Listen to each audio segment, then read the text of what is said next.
Shivamogga ತಾವರಕೊಪ್ಪ ಮೃಗಾಲಯದಲ್ಲಿ ಅನಿಮಲ್ಗೆ treatment ಕೊಡಲಿಕ್ಕೆ ಹೋಗಿ ಸಮೀಕ್ಷಾ ರೆಡ್ಡಿ ಅವರು ನಿಧನರಾಗಿದ್ದಾರೆ.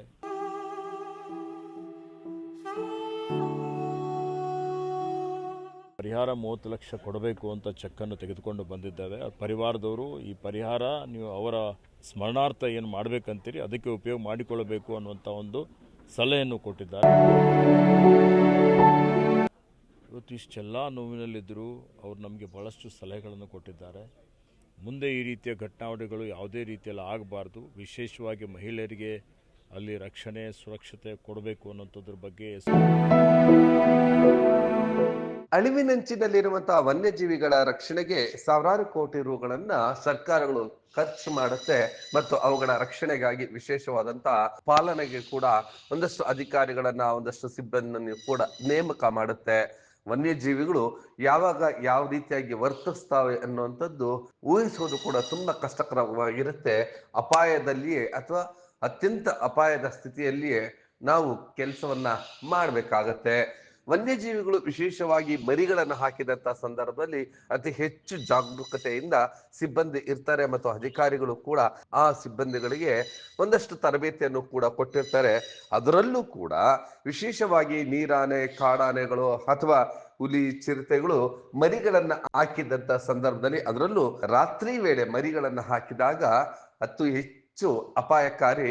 ಸಿಬ್ಬಂದಿಗೂ ಮತ್ತು ಆ ಮರಿಗಳಿಗೂ ಕೂಡ ಪ್ರಾಣಾಪಾಯ ಹೆಚ್ಚಾಗಿರುತ್ತೆ. ಅವು ಹೇಗೆ ವರ್ತಿಸ್ತವೆ ಆ ಸಂದರ್ಭದಲ್ಲಿ ಆ ಮರಿಗಳನ್ನ ಅವೇ ತಿಂದು ಬಿಡುವಂತಹ ಪರಿಸ್ಥಿತಿಯು ಕೂಡ ಇರುತ್ತೆ. ಇಂತಹದ್ದೇ ಒಂದು ರೀತಿಯಾದಂತಹ ಪರಿಸ್ಥಿತಿಯಲ್ಲಿ ರಾತ್ರಿ ವೇಳೆ ವನ್ಯಜೀವಿಗಳಿಗೆ ಚಿಕಿತ್ಸೆ ನೀಡೋದು ಕೂಡ ಅತ್ಯಂತ ಸವಾಲಿನ ಪ್ರಶ್ನೆಯೇ ಸರಿ. ಹೀಗೆ ಇರುವಂತಹ ಸಂದರ್ಭದಲ್ಲಿ ಶಿವಮೊಗ್ಗದ ಮೃಗಾಲಯದಲ್ಲಿ ನೀರಾನೆಗೆ ಚಿಕಿತ್ಸೆ ನೀಡಲು ಹೋದಂತ ಆನೇಕಲ್ ತಾಲೂಕಿನ ಸುಪುತ್ರಿ ಸಕಲವಾರದ ಸಮೀಕ್ಷಾ ರೆಡ್ಡಿ ಅವರು ಆ ಒಂದು ನೀರಾನೆಯ ದಾಳಿಯಲ್ಲಿ ಮೃತಪಟ್ಟಂತಹ ದಾರುಣ ಘಟನೆ ನಡೆದಿದೆ.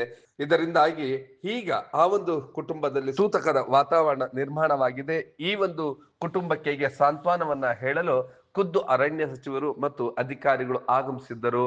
ಈ ಸಂದರ್ಭದಲ್ಲಿ ಅಧಿಕಾರಿಗಳ ಆ ಒಂದು ನಿರ್ಲಕ್ಷ್ಯ ಧೋರಣೆಗೆ ಮತ್ತು ಈ ರೀತಿ ಸಿಬ್ಬಂದಿಯ ಅಥವಾ ಅಧಿಕಾರಿಗಳಿಗೆ ರಕ್ಷಣೆ ನೀಡದಂತಹ ಹಿರಿಯ ಅಧಿಕಾರಿಗಳ ವಿರುದ್ಧ ಕುಟುಂಬದವರು ಆಕ್ರೋಶವನ್ನ ವ್ಯಕ್ತಪಡಿಸಿದರು.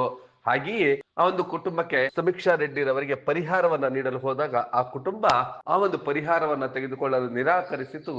ಅವರ ನೆನಪಿನಾರ್ಥಕವಾಗಿ ಕಾರ್ಯಕ್ರಮಗಳನ್ನು ಹಮ್ಮಿಕೊಳ್ಳುವಂತೆ ಮನವಿಯನ್ನು ಕೂಡ ಮಾಡಿಕೊಂಡಂತ ಆ ಎಲ್ಲ ದೃಶ್ಯಗಳನ್ನ ನೋಡೋಣ ಬನ್ನಿ.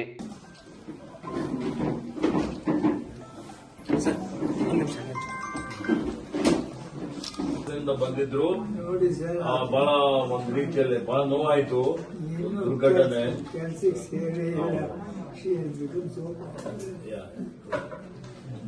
ಹೌದು, ಈ ಭಾವಚಿತ್ರದಲ್ಲಿ ಕಾಣಿಸ್ತಾ ಇರ್ತಕ್ಕಂಥವ್ರ ಹೆಸರು ಡಾಕ್ಟರ್ ಸಮೀಕ್ಷಾ ರೆಡ್ಡಿ. ಇವರು ಒಂದು ಸುಸ್ಥಿತಿಯಲ್ಲಿರ್ತಕ್ಕಂಥ ಕುಟುಂಬದ ಮಗಳಾಗಿದ್ದಳು. ಇಡೀ ಗ್ರಾಮದಲ್ಲಿ ಡಾಕ್ಟರ್ ಸಮೀಕ್ಷಾ ರೆಡ್ಡಿ ಮತ್ತು ಅಧಿಕಾರಿಗಳ ವಲಯದಲ್ಲಿ ಎಲ್ಲರ ಅಚ್ಚುಮೆಚ್ಚಿನ ಡಾಕ್ಟರ್ ಆಗಿದ್ರು. ಇವರು ಇತ್ತೀಚೆಗೆ ಶಿವಮೊಗ್ಗದ ಮೃಗಾಲಯದಲ್ಲಿ ನೀರಾನೆಗೆ ಅಂದ್ರೆ ಹಿಪೋಪೊಟಮಸ್ಗೆ ಚಿಕಿತ್ಸೆಯನ್ನ ನೀಡೋದಕ್ಕೆ ಹೋಗಿ ಆ ಒಂದು ಹಿಪೋಪೊಟಮಸ್ನಿಂದ ದಾಳಿಗೆ ಒಳಗಾಗಿ ಮೃತಪಟ್ಟಂತಹ ದಾರುಣ ಘಟನೆ ನಡೆದಿದೆ. ಈ ಒಂದು ಸಂದರ್ಭದಲ್ಲಿ ಅವರ ಕುಟುಂಬಕ್ಕೆ ಸಾಂತ್ವನ ಹೇಳಲು ಖುದ್ದು ಅರಣ್ಯ ಸಚಿವರು ಆಗಮಿಸಿದರು. ಕುಟುಂಬದೊಂದಿಗೆ ಚರ್ಚೆಯನ್ನ ನಡೆಸಿದ ಎಲ್ಲ ಮತ್ತಷ್ಟು ದೃಶ್ಯಗಳನ್ನ ನೋಡೋಣ ಬನ್ನಿ.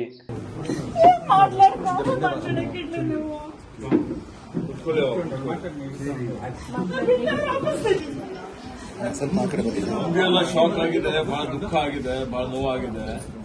ಯಾರು ನಿರೀಕ್ಷೆ ಮಾಡಿರ್ಲಿಲ್ಲ ಈ ರೀತಿ ಒಂದು ದುರ್ಘಟನೆ ಆಗ್ತದೆ ಅಂತ ಹೇಳಿ. ಬಹಳ ಕೇಳಿದೆ, ಬಹಳ ಇಂಟೆಲಿಜೆಂಟ್ ಇದ್ದಾರೆ, ಬಹಳ ಧೈರ್ಯವಾಗಿ ಹೋಗ್ತಾರೆ ಅಂತ ಹೇಳಿ.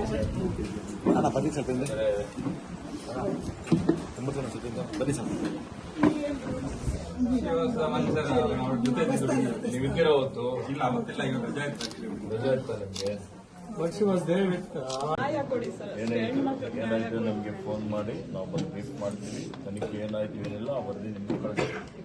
ನನ್ನ ಮಗಳು ಇವರೇ ಹೆಣ್ಮಕ್ಳು, ಈ ಹೆಣ್ಮಕ್ಳಿಗೆ ಅವರಿಗೆಲ್ಲ ರಕ್ಷಣೆ ಕೊಡ್ತೇವೆ. Don't worry. Anything is there. At least ಅವಳ ಸಾವುಗೆಲ್ಲ help ಮಾಡಬೇಕಷ್ಟೇ. We need honor for her death. We'll take care of it. We'll take care of it. Please ನಿಲ್ಲಿಸಿ. ಕಂಟಿನ್ಯೂ ಮಾಡಿ sir. Okay. Take it serious.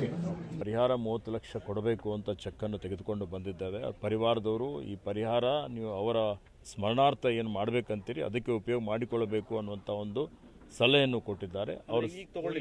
ಅವರ ಸಲಹೆ ಪ್ರಕಾರ ನಾವು ಅದನ್ನು ಅವರ ಸ್ಮರಣಾರ್ಥವಾಗಿ ಏನು ಕಾರ್ಯಕ್ರಮ ಮಾಡ್ತೇವೆ, ಏನು ಇವತ್ತು ತೀರ್ಮಾನ ಮಾಡ್ತೇವೆ ಅದನ್ನು ಉಪಯೋಗ ಮಾಡಿಕೊಳ್ತೇವೆ.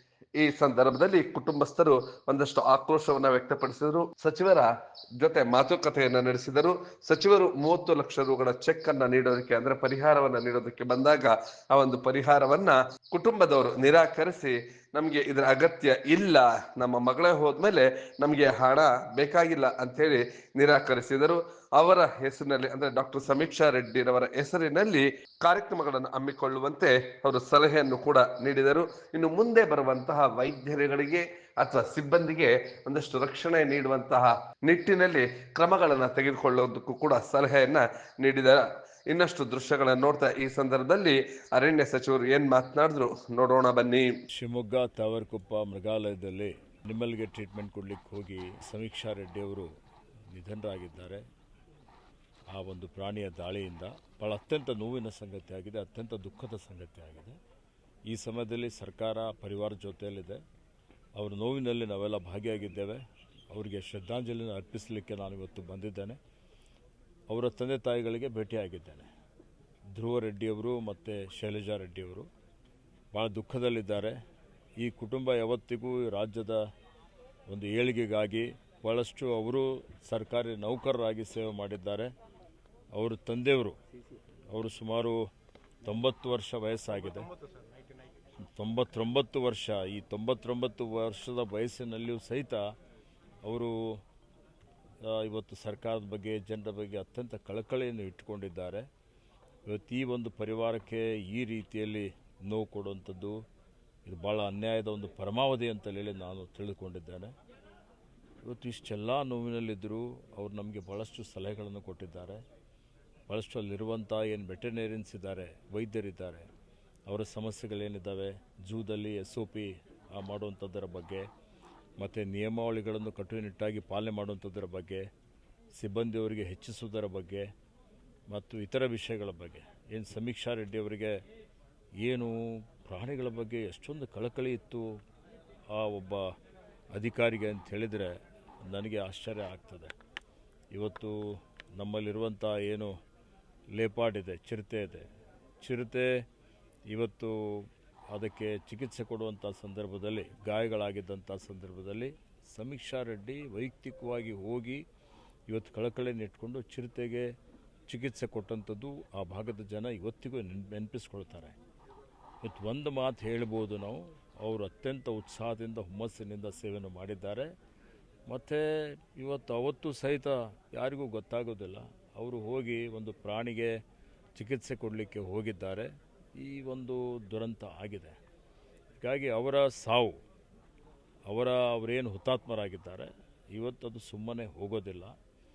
ಇವತ್ತು ನಮ್ಮ ಇಲಾಖೆಯೂ ಎಚ್ಚೆತ್ತುಕೊಂಡು ಮುಂದೆ ಈ ರೀತಿಯ ಘಟನಾವಳಿಗಳು ಯಾವುದೇ ರೀತಿಯಲ್ಲಿ ಆಗಬಾರ್ದು, ವಿಶೇಷವಾಗಿ ಮಹಿಳೆಯರಿಗೆ ಅಲ್ಲಿ ರಕ್ಷಣೆ ಸುರಕ್ಷತೆ ಕೊಡಬೇಕು ಅನ್ನೋಂಥದ್ರ ಬಗ್ಗೆ SOP ಮಾಡಬೇಕು ಅನ್ನೋಂಥದ್ರ ಬಗ್ಗೆ ಇವತ್ತು ಇವೆಲ್ಲ ವಿಷಯಗಳ ಬಗ್ಗೆ ನನ್ನ ಗಮನಕ್ಕೆ ಬಂದ ತಕ್ಷಣ ನಾನು ಸುಮಾರು ಬೆಳಿಗ್ಗೆನೇ 6-8 ಗಂಟೆಗೆ ನಮಗೆ ಮಾಹಿತಿ ಬಂದ ಮೇಲೆ ನಾನು ಬೆಳಗ್ಗೆನೇ ಒಂದು ಹಿರಿಯ ಅಧಿಕಾರಿಗಳ ಸಭೆ ಕರೆದು ಇವತ್ತು ಅದರ ಬಗ್ಗೆ ಉನ್ನತ ಮಟ್ಟದ ತನಿಖೆಗೆ ಆದೇಶ ಮಾಡಿದ್ದೇನೆ.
ಒಟ್ನಲ್ಲಿ ಡಾಕ್ಟರ್ ಸಮೀಕ್ಷಾ ರೆಡ್ಡಿ ಅತ್ಯಂತ ಸ್ಥಿತಿವಂತ ಕುಟುಂಬದಿಂದ ಬೆಳೆದಂತ ಮಗಳಾಗಿದ್ರು. ಅವರಿಗೆ ಈ ಒಂದು ಕೆಲಸ ಅಗತ್ಯತೆ ಇಲ್ಲ ಅಂತೇಳಿ ಅಂದ್ರೂ ಕೂಡ ಅವರು ಈ ಒಂದು ಪ್ರಾಣಿಗಳ ವಿಷಯದಲ್ಲಿ ಅತಿ ಹೆಚ್ಚು ಪ್ರೀತಿಯನ್ನ ಹೊಂದಿದ್ರು, ಕಾಳಜಿಯನ್ನು ಹೊಂದಿದ್ರು.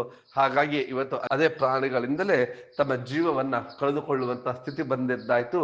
ಈಗಲಾದ್ರೂ ಅಧಿಕಾರಿಗಳು ಇಂತಹ ವೈದ್ಯರಿಗಾಗಲಿ ಅಥವಾ ಅರಣ್ಯ ಇಲಾಖೆಯಲ್ಲಿ ಮೃಗಾಲಯಗಳಲ್ಲಿ ಕೆಲಸ ಮಾಡುವಂತಹ ಸಿಬ್ಬಂದಿಗೆ, ಅಧಿಕಾರಿಗಳಿಗೆ ಒಂದಷ್ಟು ಕಾಳಜಿಯನ್ನ ವಹಿಸಿ ಅವರಿಗೆ ಹೆಚ್ಚಿನ ರಕ್ಷಣೆಯನ್ನ ನೀಡಲಿ ಎಂಬುದೇ ನಿಮ್ಮ ಬ್ಲೂಮ್ ಟಿವಿಯ ಆಶಯವಾಗಿದೆ. ನೀವು ಈ ಕೂಡ ಎಲ್ಲ ನಮ್ಮ ಚಾನಲ್ಗೆ ಸಬ್ಸ್ಕ್ರೈಬ್ ಆಗಿಲ್ಲ ಅಂದರೆ ಸಬ್ಸ್ಕ್ರೈಬ್ ಬಟನನ್ನು ಕ್ಲಿಕ್ ಮಾಡಿ, ಪಕ್ಕದಲ್ಲಿರೋ ಬೆಲ್ ಐಕನನ್ನು ಕ್ಲಿಕ್ ಮಾಡಿ. ನಾವು ಅಪ್ಲೋಡ್ ಮಾಡುವಂತಹ ವೀಡಿಯೋಸ್ ನಿಮಗೆ ನೋಟಿಫಿಕೇಶನ್ ಬರುತ್ತೆ.